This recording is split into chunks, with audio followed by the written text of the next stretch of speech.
Olá, já tem um tempinho que eu venho ensaiando falar ou não falar a respeito desse eclipse, porque normalmente eu acabo cortando o barato de todos esses astrólogos de Facebook e de Instagram. Porque, em primeiro lugar, eclipse não é um evento individual, ele não vai transformar a sua vida. O eclipse não tem esse propósito.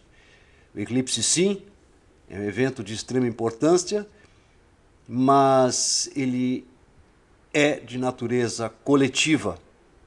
Ele diz respeito à humanidade, ele diz respeito ao fluxo da vida, como nós a conhecemos, a vida orgânica, mas também a vida espiritual, e é desta relação que os eclipses tratam.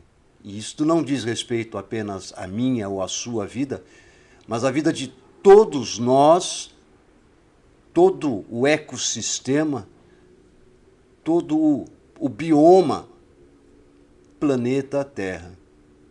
Todos os seres vivos e inanimados, uma vez que tudo no nosso planeta, de alguma maneira, está animado de vida, inclusive os minerais.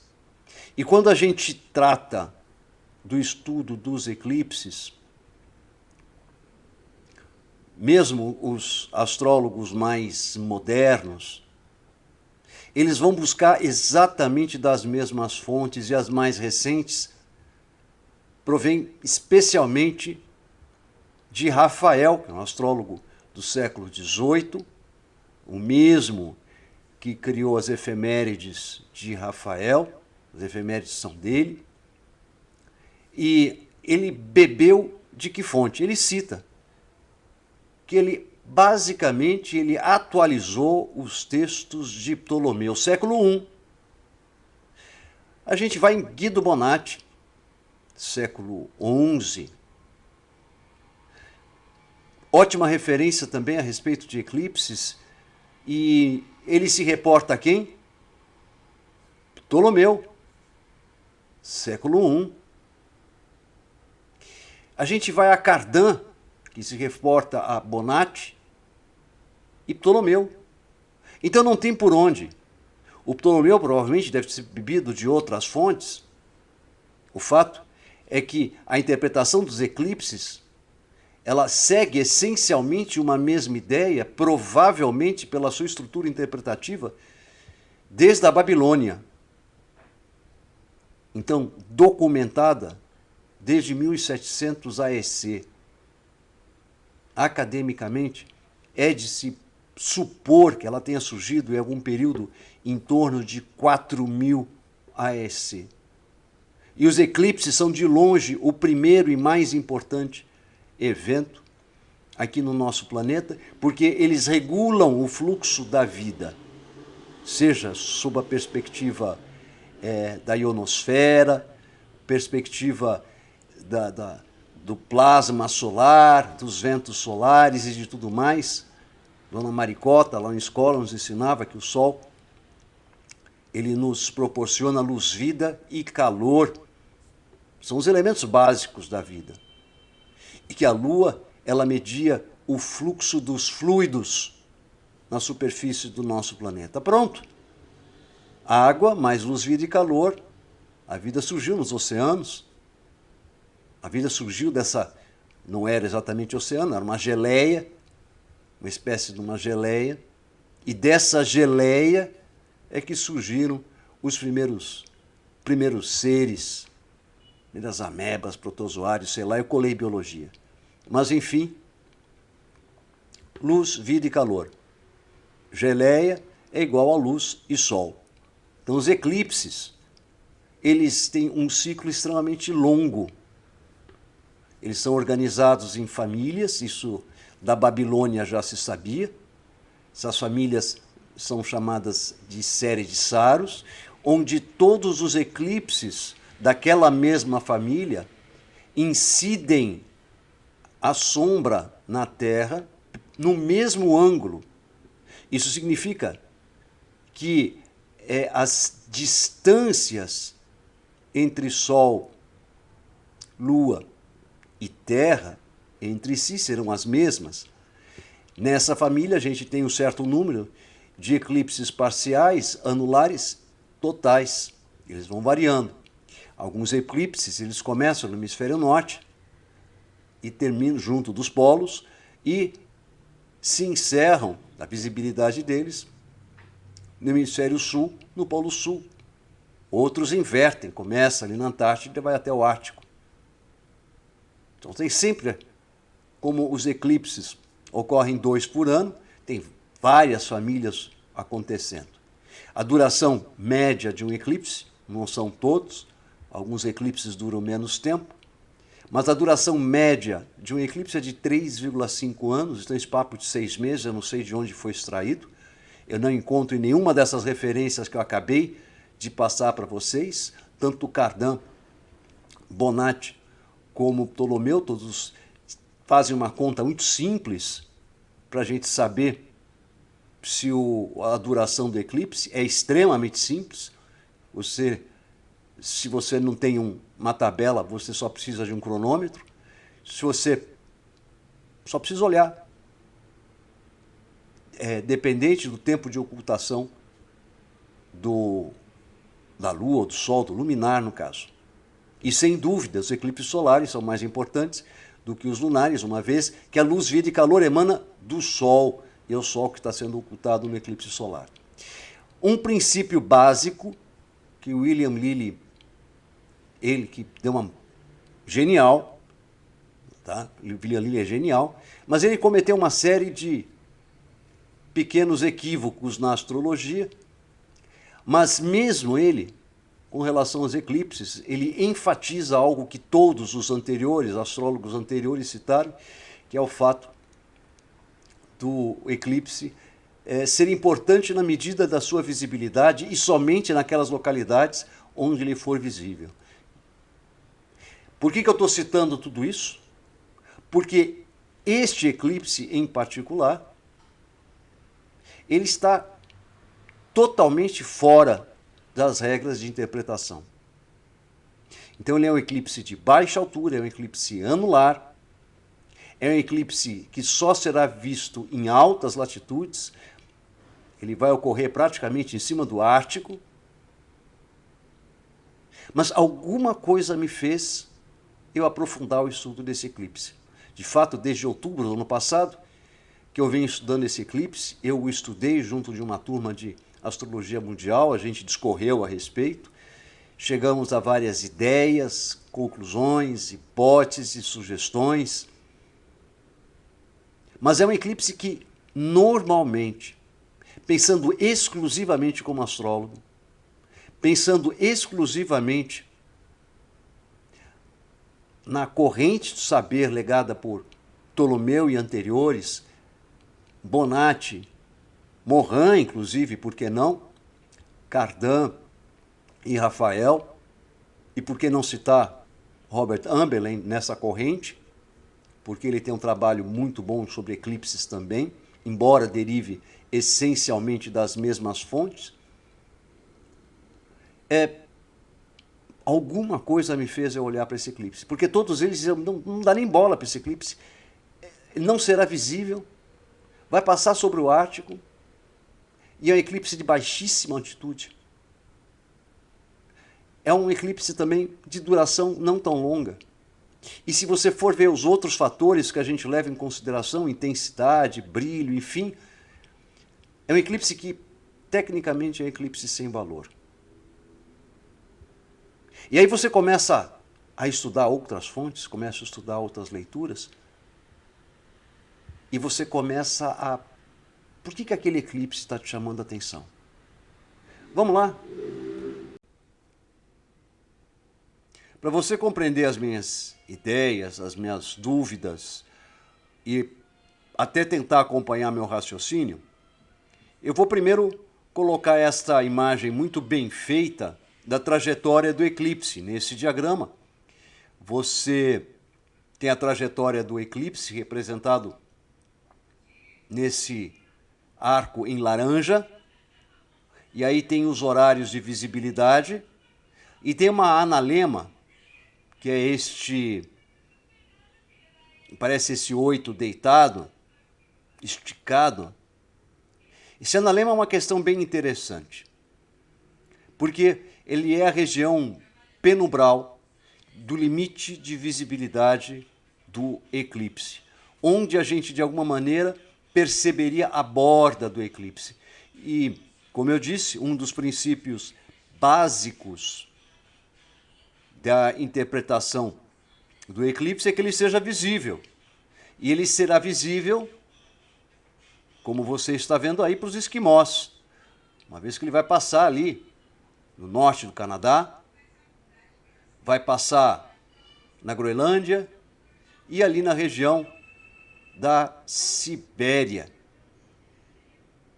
É uma região que, até se você lembrar dos conceitos de casas astrológicas, não é possível a gente obter casas astrológicas pelos métodos usuais. Ou seja, os sistemas de casas quadrantes não funcionam. Você precisa usar um sistema de casas não quadrante ou apelar para o sistema de casas iguais.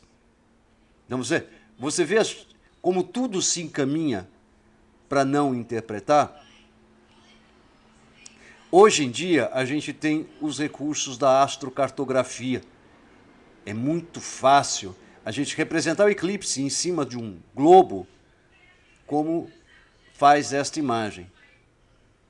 E algo que os antigos não tinham como, eles não, se tivesse essa capacidade de visualização, eu honestamente desconheço. Porém, os instrumentos computacionais, instrumentos de computação, de software, de informática, a partir dos quais foi possível a gente trabalhar com astrocartografia. A própria astrocartografia surgiu na década de 80, a partir da possibilidade de que se representar o mapa astrológico, o gráfico astrológico, sobre uma projeção de Mercator, que era o que era feito normalmente. E hoje em dia nós podemos fazer até essa representação esférica, que é até mais fidedigna.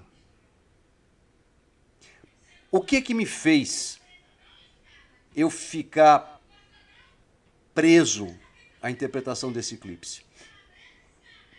Não foi o mapa, sobre o qual nós vamos falar daqui a pouco, mas esse analema, que já é uma figura mágica, é uma figura que o Sol gera em outras situações, é uma figura absolutamente solar.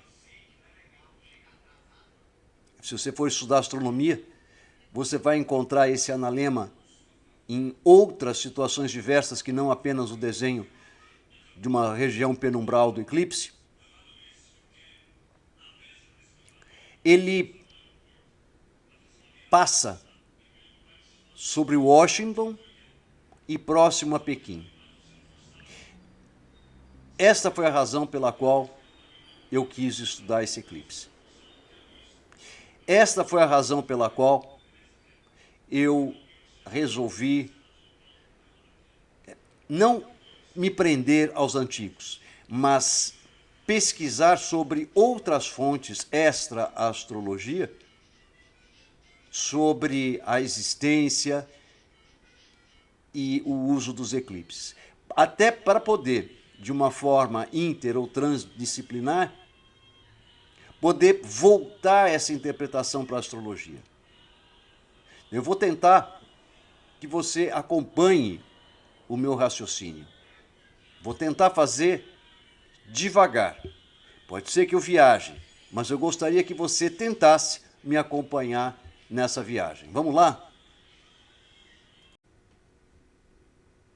A ideia é que num eclipse anular, as distâncias relativas entre o Sol, a Lua e a Terra são de tal ordem que ou o Sol está mais perto em sua órbita, na verdade a Terra mais perto do Sol, e a Lua mais afastada. O fato é que, visto da Terra, forma-se uma espécie de um anel.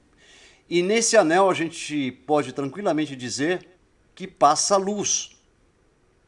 Então, de maneiras um pouco mais bonitas ou menos bonitas do que essa imagem aí, Essencialmente, um eclipse anular, ele forma um anel de fogo, um anel de luz, por meio do qual a luz passa. De certa forma, a Lua funciona como um anteparo, mas não impede totalmente a passagem da luz. Eu não vou discorrer, eu tenho isso em outros textos, onde eu falo sobre o papel da luz. A luz é nascimento, a luz é saber, a luz, na verdade, é informação, a luz é tudo para nós aqui no nosso planeta. A gente diz que aquela pessoa é uma pessoa iluminada quando ela é uma pessoa brilhante, sábia, tem bastante conhecimento, sabedoria, cultura, ou simplesmente porque se encontra mais próximo do sagrado. E a gente representa essas pessoas, os santos, com uma auréola acima da cabeça, que é exatamente o desenho, a representação de um eclipse anular. Não há coincidências no âmbito dos símbolos, todos representam exatamente a mesma coisa. Eu vou ter que me envolver com esses símbolos na hora de fazer a interpretação deste mapa do eclipse. Vamos tentar fazer a interpretação a partir de uma ótica parcialmente tradicional, parcialmente simbólica. Uma outra astrologia que ela não é acessível à grande massa. Porém, antes de falar desse mapa, eu gostaria de fazer umas observações. A primeira delas é que o que está marcando aí como casa 1 não corresponde ao ascendente. Esse mapa foi obtido com casas iguais a partir do grau do eclipse, da massa conjunção. E aí nós começamos a fazer algumas observações. O eclipse ocorre a 19 graus 47 minutos, máxima conjunção de Gêmeos.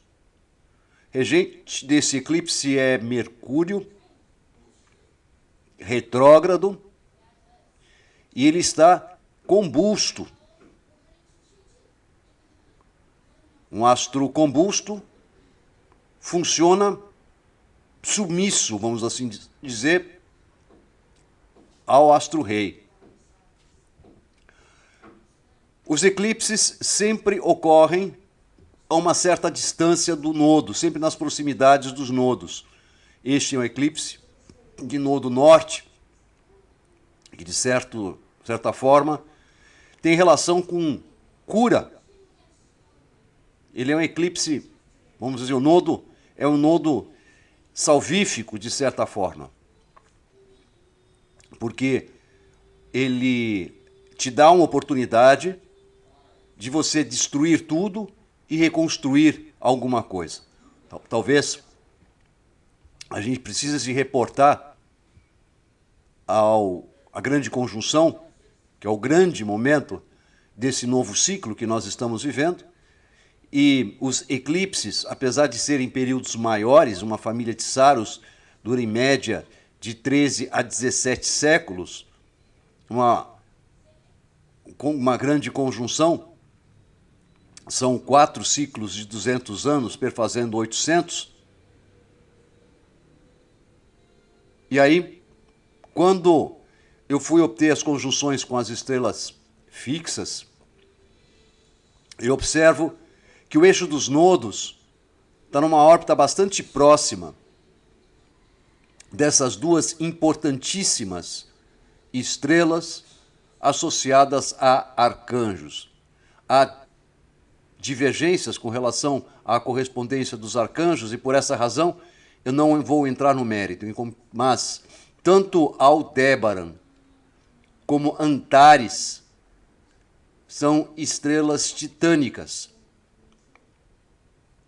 No âmbito, vamos dizer assim, da ciência oculta, no âmbito do ocultismo, essas duas estrelas, elas correspondem a entidades ou a arcanjos de altíssima esfera. Então, elas, na verdade, as entidades, as estrelas, são estrelas extremamente antigas, inclusive pela cor, ambas são vermelhas. Antares significa anti-Ares, contra a guerra, e está próxima do nodo sul. O nodo sul que normalmente é destrutivo.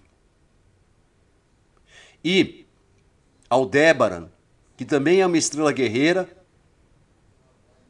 também é uma estrela difícil, não é exatamente uma estrela benéfica, pelo menos do ponto de vista da humanidade, está colocada no nodo norte. De fato, essas duas estrelas funcionam um pouco como um freio para o caráter destrutivo de que normalmente os eclipses costumam ter.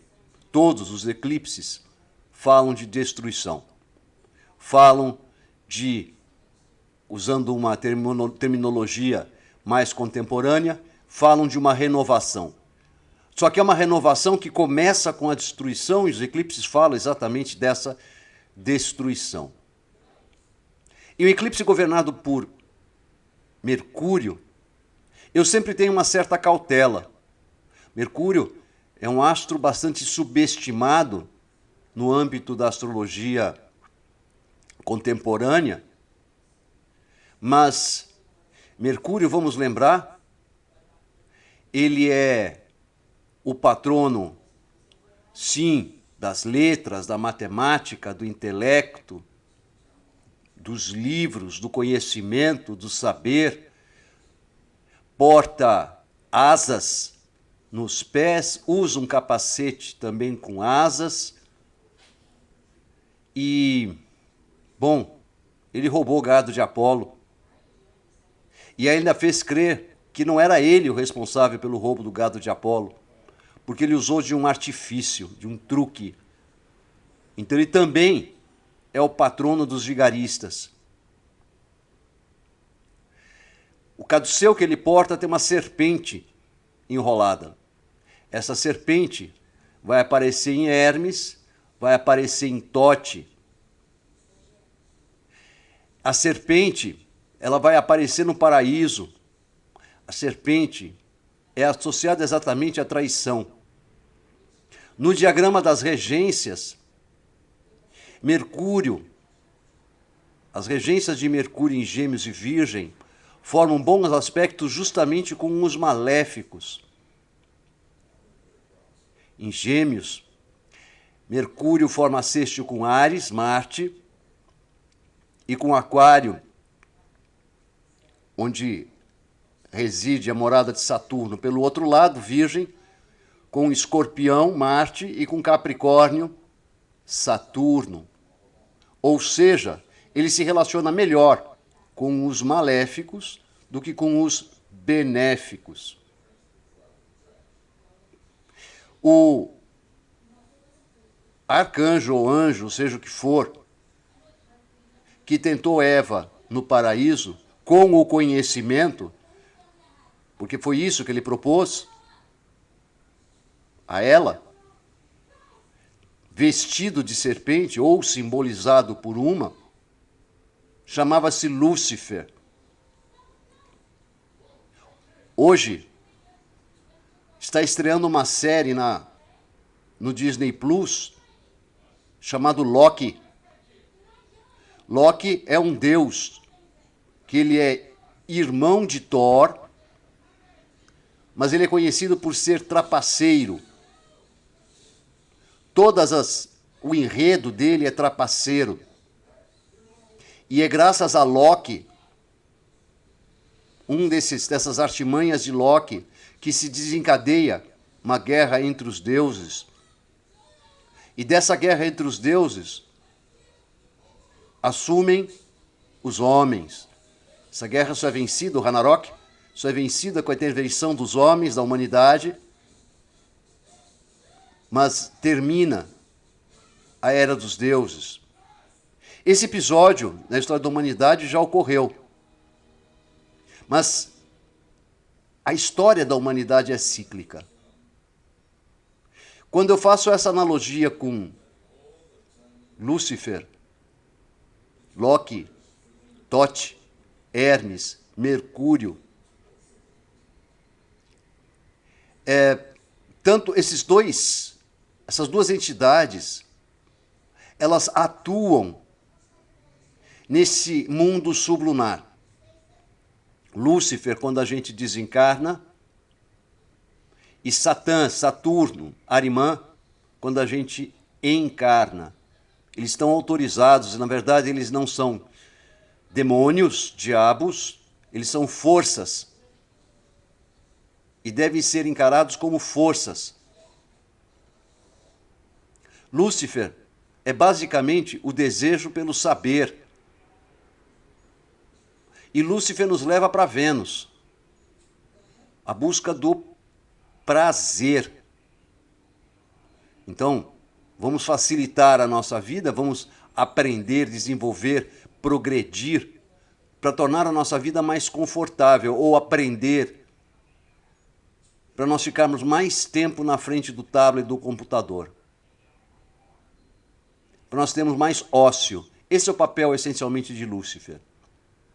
E toda vez que há um eclipse, uma dessas duas forças, ou a força luciférica, vou chamar assim, ou a força satânica, tem mais poder de expressão. Porém, num eclipse anular, a ideia é que essas forças, elas têm oportunidade de se manifestar com reservas. Porque a luz ainda permeia. E onde a luz ainda permeia, é preciso voltar para esse diagrama de onde o eclipse é visto de forma penumbral, que é exatamente aquele analema. Essas duas estrelas, e nesse posicionamento, funcionam exatamente como colunas, como bastiões, evitando que a força dos nodos se manifeste de forma tão maléfica. Esses três astros, ou seja, os dois luminares do eclipse mais Mercúrio, se manifestam de forma unida e conjunta. Ou seja, há uma atuação essencialmente luciférica, o propósito de expandir horizontes, expandir conhecimentos, oferecer a maçã para a humanidade. Mas há também a ação do que Saint Martin, em seus livros, chama das virtudes e das potências, de que a luz prevaleça. Porque existem duas forças e deve-se seguir sempre pelo caminho do meio. No mapa individual, a força do caminho do meio é representada exatamente pelo Sol, que representa a consciência. Esse Sol em Gêmeos, ele dá exatamente a ideia do conhecimento. E há um conhecimento em Gêmeos, Gêmeos representa especificamente as duas colunas, não tem nada a ver com aquelas criancinhas de mãozinha dada, fofinhas, nada disso. Elas são as duas colunas do Templo de Salomão que representam a ligação terra e céu. Numa mensagem muito clara de que a única conexão possível da humanidade, ela não passa, ou perdão, não para na ciência. Ela transcende a ciência, passa pela ciência e vai além. Sugere uma visão ampliada da tecnologia, do saber e de todo o nosso conhecimento. Mas na medida em que faz essa ligação de Washington com Pequim, num momento, numa ocasião, em que se o presidente dos Estados Unidos questiona os procedimentos utilizados no laboratório de Wuhan, de que essa hipótese de vazamento do vírus, procedimento da gente estimular o vírus, é comum em laboratório.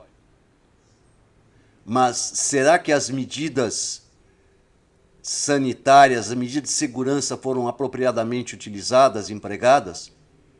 Ninguém sabe. Trata-se de uma hipótese que provavelmente nenhuma investigação vai conseguir assegurar a verdade. E se conseguir, é muito provável que a gente sequer fique sabendo e que essa hipótese permaneça no âmbito de como ela é considerada hoje, teoria da conspiração. Entretanto, um eclipse dessa magnitude, fraco, portanto, uma ação subjetiva, passando justamente sobre o Ártico, em franco processo de degelo. Uma das questões mais importantes da humanidade é justamente a degradação ambiental. Mudança climática é uma decorrência. E essa polarização econômica existente entre China e Estados Unidos, o eclipse deste, ele deve ser levado em consideração.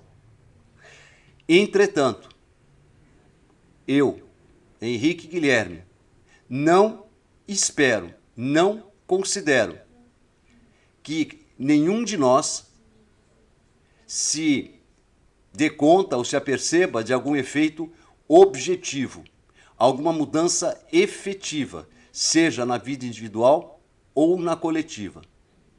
Para isso, nós teremos de esperar outros eclipses visíveis, porque seja o que for que vier a acontecer, deve ocorrer no âmbito ou das altas esferas governamentais ou das altas esferas espirituais, das hostes que já há um bom tempo estão interagindo no nosso planeta. Na verdade, esse eclipse assinala uma intercessão das hostes a favor da humanidade. Este é o verdadeiro significado desse eclipse. De certa maneira, ligando os destinos, vamos assim dizer, da humanidade ao que vier a ser decidido a partir destas duas capitais, Washington e Pequim. Bom, eu sou Henrique e professor de astrologia tradicional, estudioso de Cabala, estudioso também do oculto, místico de longa data. Se tiver vontade de entrar em contato comigo, você pode me procurar pelo meu site, pelas redes sociais e tem ainda aí, você pode me acionar pelo Telegram, pode me adicionar, o número está aí. Fique à vontade e obrigado por ter assistido. Abraços e paz.